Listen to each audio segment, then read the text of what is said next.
Hello दोस्तों, स्वागत है आपका यूटीएम में। तो दोस्तों, कैसे हैं आप सभी? आई होप आप सभी अच्छे होंगे। तो जैसा कि आप सभी जानते हैं कि जो UP triple S C PET की परीक्षा है वो संपन्न हो चुकी है। अधिकतर लोगों को जो है परीक्षा देने जाने के लिए बहुत कठिनाइयों का सामना करना पड़ा। जैसे कि सोशल मीडिया पर वायरल हो रही जो तस्वीरों से साफ दिखाई दे रहा है कि जो है पेपर देने जाने में कितनी कठिनाइयों का सामना जो है वो कैंडिडेट्स को करना पड़ा होगा। तो इस वीडियो में हम बात करने वाले हैं फाइनली जो है पैट का जो पेपर जो है संपन्न हो चुका है, उसका जो ओवरऑल जो चारों शिफ्ट के जो पेपर का जो स्तर था वो किस तरीके का रहा, वो आसान रहा या मुश्किल रहा, और जो है कौन सी शिफ्ट जो है उसने ज़्यादा परेशान किया, मतलब जो है कौन सी शिफ्ट जो है वो ज़्यादा टफ रही, जिससे कि नॉर्मलाइजेशन में जब सबसे ज़्यादा फ़ायदा आपको मिल सकता है। और जो है साथ साथ हम ये भी बात करेंगे लगभग कितने मार्क्स का चेंज देखने को मिल सकता है नॉर्मलाइजेशन में, और जो है ऑफिशियल आंसर की आपकी कब तक आएगी, और परसेंटाइल पर जो है क्या प्रभाव पड़ने वाला है। जो पहले का पैट परसेंटाइल था उसकी अपेक्षा वो इस बार पैट के परसेंटाइल में कितना इफेक्ट आएगा। साथ ही साथ हम आपको टोटल अटेंडेंस के बारे में बताएंगे कि जो है कितने कैंडिडेट्स ने जो है पेपर दिया है और कितने एब्सेंट रहे हैं। तो कहने का मतलब ये है कि इस वीडियो को देखने के बाद में आपकी जो UP triple S C PET से जुड़े जो भी डाउट या कन्फ्यूजन्स होंगे वो सभी जो है दूर हो जाएंगे। वीडियो स्टार्ट करने से पहले आप सभी से एक रिक्वेस्ट है कि अगर आप हमारे चैनल पर नए हैं तो चैनल को जरूर सब्सक्राइब कर लें, जिससे कि आगे आने वाली अपडेट्स की जानकारी आपको समय पर मिल सके। तो सबसे पहला पॉइंट है हमारा कि कैसा रहा ओवरऑल पेपर का स्तर। तो अगर पेपर के जो स्तर की बात करें तो जैसा कि आप सभी जानते हैं कि इसमें जो है वो डाटा इंटरप्रिटेशन और अर्थमेटिक के जो है 25 क्वेश्चन थे दोनों को मिला करके, जिसमें 20 क्वेश्चन डीआई के थे और 5 क्वेश्चन अर्थमेटिक के थे। तो जो सबसे मुश्किल जो है चारों शिफ्ट में जो है, हम ओवरऑल की बात करेंगे यहाँ पर, अलग अलग भी हम यहाँ पर बात करेंगे आगे, लेकिन अभी हम चारों शिफ्ट को मिलाकर बात करते हैं। तो जो है डीआई जो है वो कहीं ना कहीं ज़्यादा जो है सबसे डरावनी रही, जिसमें कि जो दो सेट जो डीआई के थे वो काफ़ी आसान रहे, और जो एक सेट था वो मॉडरेट लेवल का रहा। और यहाँ पर जो एक सेट डीआई का मिला, यानी कि 5 क्वेश्चन जो डीआई के मिले वो बहुत ही डरावने रहे।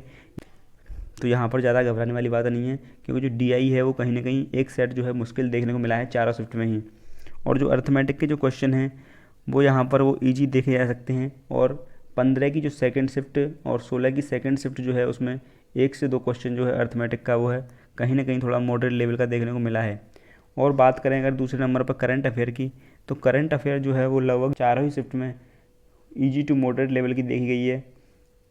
और अगर स्टैटिक जीके की बात करी जाए तो स्टैटिक जीके को पूरी तरीके से चारों शिफ्ट में मेंटेन रखा है। वो ना तो ज़्यादा डिफ़िकल्ट कह सकते उसको हम, और ना ही ज़्यादा ईजी कह सकते, मतलब ईजी टू मॉडरेट ही हम इसको कह सकते हैं। और हिंदी की बात करें तो हिंदी यहाँ पर बहुत ही आसान पूछी गई है चारों ही शिफ्ट में, और इंग्लिश भी जो है वो पैराग्राफ वाले क्वेश्चंस थे वो बहुत ही ईजी थे। थोड़े से जो है बुकैब वगैरह से जो क्वेश्चन थे वो आपको जो है मॉडरेट लेवल के मिल सकते हैं देखने को। और रीजनिंग जो है वो रीजनिंग का स्तर भी जो है लगभग जो है इजी टू मॉडरेट ही रहा है। साइंस भी इजी पूछी गई है। और अगर बात करें जनरल अवेयरनेस की, तो हिस्ट्री, पॉलिटी, जियोग्राफी, इकोनॉमिक्स, यहाँ से जो है वो पॉलिटी और जो इकोनॉमिक्स के क्वेश्चन है वो आपको इजी लेवल के ही पूछे गए हैं। और हिस्ट्री के क्वेश्चन कहीं ना कहीं यहाँ पे ये मॉडरेट लेवल कर दिया गया था, इजी टू मॉडरेट, और जियोग्राफी भी जो है इजी टू मॉडरेट देखी गई है।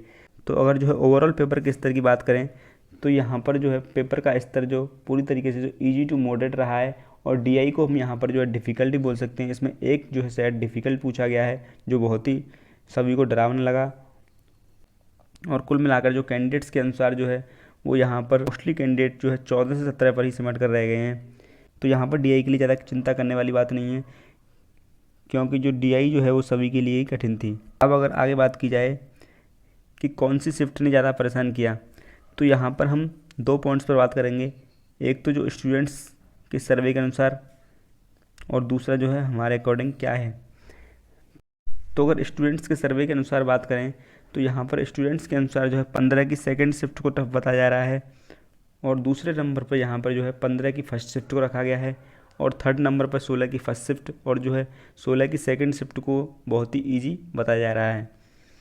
लेकिन अगर मेरे अकॉर्डिंग देखा जाए तो मैंने जो है चारों शिफ्ट के पेपर्स को डीपली देखा है और एनालाइज़ किया है, उसके बाद जो है पता चला है। तो यहाँ पर जो आयोग ने है वो चारों शिफ्ट के क्वेश्चंस को अच्छी तरीके से मेंटेन किया है, और जो सभी सब्जेक्ट में लगभग जो है वो, जैसे कि फर्स्ट शिफ्ट में कोई क्वेश्चन पूछा गया है तो उसी टॉपिक से जो है सेकंड शिफ्ट या अगले दिन की जो है दोनों शिफ्ट में क्वेश्चन कहीं ना कहीं मिलता जुलता इधर उधर से ही पूछ लिया गया है। और जो है क्वेश्चंस का डिफ़िकल्टी लेवल भी सेम है, क्योंकि हर एक शिफ्ट में जो है जो डीआई के 2 क्वेश्चन हैं बहुत ही इजी और एक मॉडरेट और एक डिफ़िकल्ट पूछा गया है। और बाकी जो सभी जीएस वगैरह की बात की जाए तो सभी में लगभग जो है स्तर जो है चारों शिफ्ट में मेंटेन करके रखा हुआ है। लेकिन जो मुश्किल शिफ्ट की बात करें तो यहाँ पर 15 की फर्स्ट शिफ्ट को हम मुश्किल कह सकते हैं, क्योंकि उन्होंने इसको पहली बार फेस किया था। और उसके बाद जो 15 की सेकंड शिफ्ट और जो 16 की फर्स्ट शिफ्ट और सेकंड शिफ्ट थी, उन्होंने 15 की फर्स्ट शिफ्ट के एनालिसिस को देखकर अपने अंदर जो है वो चेंज कर चुके थे, तो यहाँ पर उनके लिए कुछ बेनिफिट था। तो 15 की फर्स्ट शिफ्ट को यहाँ पर जो है हमारे अकॉर्डिंग जो है वो टफ माना जा सकता है। वैसे जो है ओवरऑल चारों ही शिफ्ट जो है समान रूप से देखी जाएंगी। अब अगर बात करें कि जो ऑफिशियल आंसर की कब तक आ सकती है, तो अभी तक जो आयोग के अनुसार जो एग्ज़ाम्स हुए हैं उनकी जो आंसर की जो है वो 24 से 48 घंटे के अंदर जारी कर दी गई है। तो यहाँ पर हम उम्मीद कर सकते हैं कि 24 से 48 घंटे के अंदर ही यूपी SSC पैट की जो ऑफिशियल आंसर की है वो आयोग के द्वारा जारी कर दी जाएगी। और जो है इससे रिलेटेड कोई ऑफिशियल अपडेट आएगा तो हम आपको वीडियो के माध्यम से जानकारी जरूर देंगे। उसके लिए चैनल को सब्सक्राइब करके रखें। अब आगे अगर बात करें कि टोटल अटेंडेंस कितनी है, मतलब लगभग कितने कैंडिडेट्स ने परीक्षा छोड़ दी है, तो जैसा कि यहाँ पर एक पेपर कटिंग के माध्यम से हम बात करेंगे, जिसमें बताया गया है कि पहले दिन 6 लाख से ज़्यादा ने छोड़ी परीक्षा।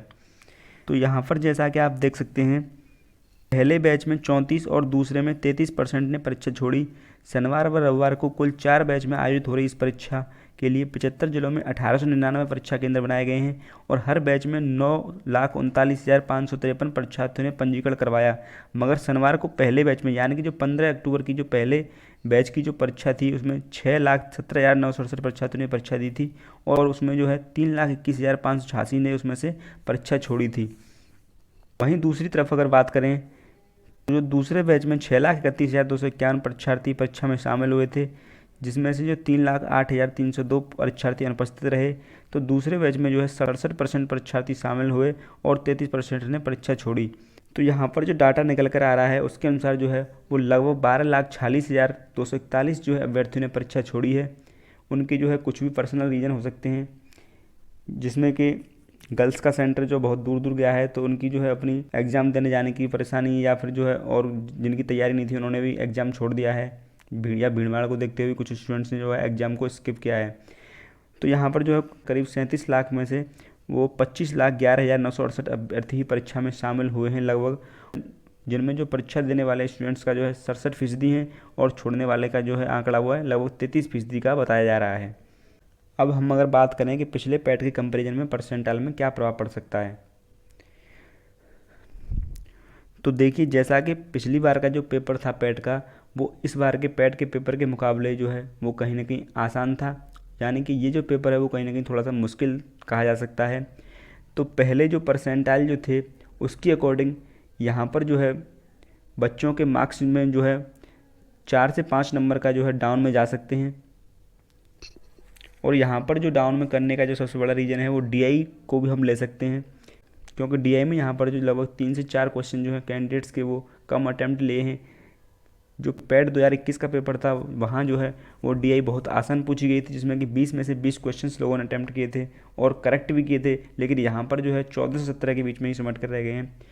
तो जो पैट का परसेंटाइल है वो भी कहीं ना कहीं ओवरऑल इफेक्ट करेगा, क्योंकि जो है स्टूडेंट्स के मार्क्स अगर थोड़े डाउन जाएंगे तो जो परसेंटाइल पर भी उसका सीधा सीधा प्रभाव पड़ेगा। और अगर हम बात करें तो जो मार्क्स किस तरीके से जो है आते हैं आपके, तो मार्क्स आपके जो है 3 सेक्शंस में डिवाइड होते हैं। जैसे कि पहला तो होता है अभ्यर्थी का वास्तविक स्कोर, यानी कि इसमें तो जो स्कोर वो होता है जिसमें जो अभ्यर्थी को मार्क्स मिलते हैं टोटल, और ये होता है कैंडिडेट का नॉर्मलाइज स्कोर। तो नॉर्मलाइज स्कोर जो है वो शिफ्ट की टफनेस और जो ईजीनेस के ऊपर जो है नॉर्मलाइज किया जाता है, यानी कि अगर आपकी शिफ्ट आसान आई है तो आपकी शिफ्ट से हो सकता है कि आपके मार्क्स काट ले जाएं और जिनकी शिफ्ट टफ आई है उनको मार्क्स दे दे जाएं, या फिर ऐसा हो सकता है कि आपकी शिफ्ट में से मार्क्स न काटे जाएं और उनकी शिफ्ट में जो है मार्क्स बढ़ा दिए जाएं। लेकिन अगर आपके मार्क्स काटे जा रहे हैं तो उनके हो सकता है जैसे कि 1 से 2 मार्क्स बढ़े और आपके मार्क्स उतने ही रहते हैं तो उनके हो सकता है कि उनको 3 से 4 नंबर तक का फ़ायदा मिल सकता है। इस तरीके से ये नॉर्मलाइज स्कोर किया जाता है शिफ्ट की टफनेस और ईजीनेस को देखते हुए। और तीसरे नंबर पर आपका जो स्कोर कार्ड आता है उसमें लिखा होता है अभ्यर्थी का परसेंटाइल स्कोर। तो यहाँ पर परसेंट और परसेंटाइल में जो है डिफरेंट होता है। परसेंट जो होती है वो 100 में से होती है, लेकिन जो परसेंटाइल जो होता है वो, जैसे कि टॉपर कैंडिडेट अगर 100 में से 90 मार्क्स लाया है तो उस 90 को ही 100% मान लिया जाता है, और उसके नीचे जो भी कैंडिडेट्स होते हैं उसके अनुसार उसका जो है एक परसेंटाइल डिसाइड होता है। तो दोस्तों उम्मीद करते हैं आपको ये सारी बातें समझ आ गई होंगी और आपके सभी डाउट क्लियर हो गए होंगे। फिर भी अगर आपका कोई डाउट बचा है तो कमेंट सेक्शन में कमेंट जरूर करिएगा, हम आपकी कमेंट का जवाब जो है जल्दी से जल्दी देने की कोशिश करेंगे। अगर आपको हमारा ये वीडियो पसंद आया हो तो वीडियो को लाइक करें, शेयर करें और चैनल को सब्सक्राइब करना बिल्कुल ना भूलें, जिससे कि लेटेस्ट वीडियोज़ की जानकारी आप तक समय पर पहुँचती रहे। Thanks for watching.